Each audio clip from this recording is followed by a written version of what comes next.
What's up, everyone? Welcome to Program Your Remote. Today we're going to be looking at how to change the dome light in a Kia Soul. This is a 2010 here, but it will be the same on several different years. So the only thing we're going to need to do this is a flathead screwdriver, and it needs to be fairly small.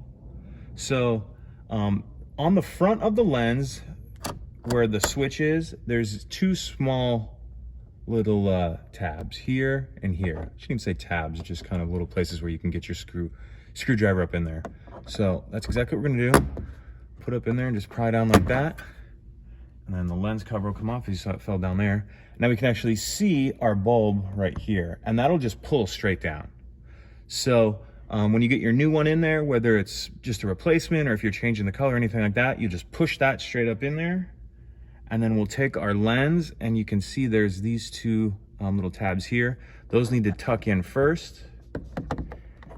And then we can snap the front on. So that's it, pretty simple. If you have any questions, please let me know. If you could take a second to like and subscribe, it helps us out, and I'd appreciate it. Thank you.